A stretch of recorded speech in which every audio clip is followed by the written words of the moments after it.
ప్రభునందు ప్రియమైన దేవుని బిడ్డలకు మరొకసారి ఉదయకాల వందనాలు తెలియజేస్తున్నాను. ఈరోజు దేవుని వాగ్దానముగా నహూము గ్రంథము 1వ అధ్యాయము 7వ వచనం. నహూము గ్రంథము 1వ అధ్యాయము 7వ వచనం చూద్దాం.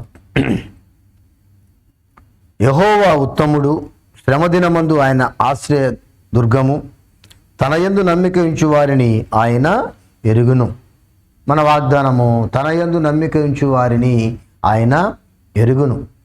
యూదా కోసము ప్రవక్త ఇచ్చిన ప్రాథమిక సందేశాన్ని మొదటి సూచన ఈ వచనంలో కనిపిస్తుంది. ముందుగానే హెచ్చరిస్తూ వస్తున్నాడు.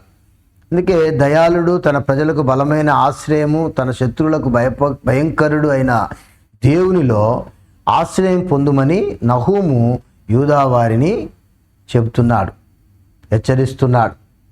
ఆశ్రయించడం అనేది విశ్వసించడానికి పోల్చబడినటువంటి మాట. అలాంటి మాటకు సూచనగా ఉంటుంది.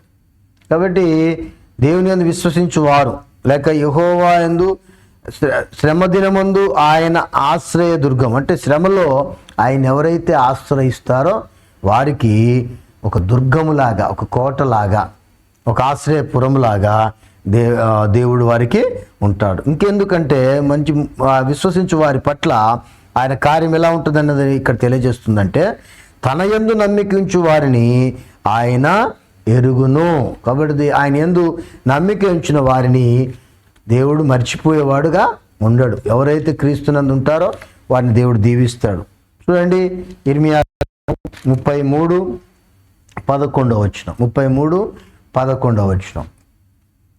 యెహోవా ఇలాగు సెలవిచ్చుచున్నాడు, ఇది పాడైపోయెను, దీనిలో నరులు లేరు, నివాసులు లేరు, జంతువులు లేవు అని మీరు చెప్పు ఈ స్థలములోనే మనుషులైనను, నివాసులైనను, జంతువులైనను లేక పాడైపోయిన యూదా పట్టణములలోనే, యెరూషలేము వీధులలోనే సంతోష స్వరమును, ఆనంద శబ్దమును, పెళ్లి కుమారుని స్వరమును, పెళ్లి కుమార్తె స్వరమును, యెహోవా మంచివాడు, ఆయన కృప నిరంతరముండును, సైన్యములకు అధిపతి యెహోవా స్తుతించుడి అని పలుకువారి స్వరమును మరలా వినబడును.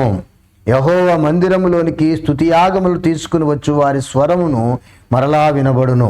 మునుపటి వలె ఉండుటకై చెరలోనున్న ఈ దేశస్థులను నేను రప్పించుచున్నానని యెహోవా సెలవిచ్చుచున్నాడు.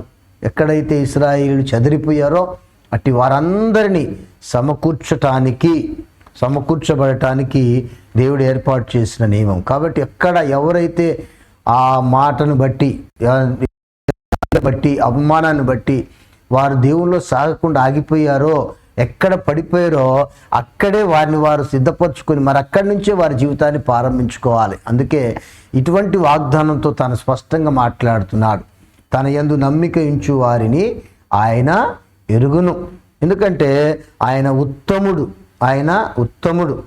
లోకంలో ఎవరైనా ఉత్తముడు ఉన్నారంటే మనుషులు ఎవ్వరు కూడా కారు. ఏ మనుషుడు నమ్మదగిన వాడు కాడు. కానీ మన కొరకు ప్రాణం పెట్టి తిరిగి లేచుతానని చెప్పి 3వ దినాన తిరిగి లేచి పునరుద్ధారుడైనటువంటి దేవుడు, సజీవుడైన దేవుడే మనకు సర్వస్వము అయ్యుంటున్నాడు. కాబట్టి ఆయన చెప్పి చేయకుండా ఉండలేదు, తప్పక చేసేవాడై ఉన్నాడు, చేసి ఉన్నాడు. అలా చేయటం బట్టే నేటికి 2026 సంవత్సరాలు అయినప్పటికీ కూడా క్రీస్తుని మరవజాలము, ఆయన్ని విడిచిపెట్టే వారం ఉండము. కాబట్టి ఎన్నో అవాంతరాలు, ఇరుకులు, ఇబ్బందులు వచ్చినప్పటికి కూడా, అందరు ఎలాంటి మాటలు అనుకున్నప్పటికి కూడా నిన్ను నీవుగా, నన్ను నేనుగా పరిశీలన చేసుకోవాలా. మన యందున్నటువంటి క్రీస్తు రక్షకుడు, కాపరి, మన కొరకు ప్రాణం పెట్టిన దేవుడు మనెప్పుడు కూడా విడువడు, ఎడబాయడు. కనుక చాలా మంచి మాట అన్నాడు, శ్రమ దినమందు ఆయన ఆశ్రయ దుర్గముగా ఉంటాడు. మనకు ఎటువంటి ఆపత్కాలములో ఆయన నమ్ముకునదగిన సహాయకుడై ఉన్నాడని బైబిల్ చెప్తుంది. కాబట్టి ఆయనకు మొరలిడితే, ఆయన నిజముగా మొరపెడితే ఆయన ఉత్తరం ఇచ్చువాడంటున్నాడు. మాట్లాడే దేవుడు, కాపాడే దేవుడు, స్వస్థపరిచే దేవుడు, ఆదరించే దేవుడు, ప్రేమించే దేవుడు, క్షమించే దేవుడు అయినటువంటి యేసుక్రీస్తుని విడవకూడదు. మనం ఎప్పుడైతే విశ్వసిస్తామో, ఎప్పుడైతే ఆయనను యందు నమ్మిక ఉంచే వారంగా ఉంటామో ఆయన మనల్ని ఎరిగినవాడుగా ఉంటాడు. అట్టి కృపతో మనల్ని దేవుడు నింపునుగాక. ప్రేమగల తండ్రి, పరిశుద్ధాత్మ దేవానికి స్తోత్రాలు చెల్లిస్తున్నాను. నేటి వాగ్దానం ద్వారా మమ్మల్ని తెప్పరిల్ల చేసినందుకు వందనాలు తండ్రి. ఎందుకంటే మీరు మమ్మల్ని ఎరిగి ఉన్నారు కాబట్టి మేము జీవోత్సవములు గాక జీవించువారముగా ఉంటున్నాం. రాబో కాలంలో కూడా అట్టి కృపతో మమ్మల్ని నింపి నడిపించి మహిమ పొందుమని యేసు నామమున వేడుకొంచున్నాను తండ్రి. ఆమేన్.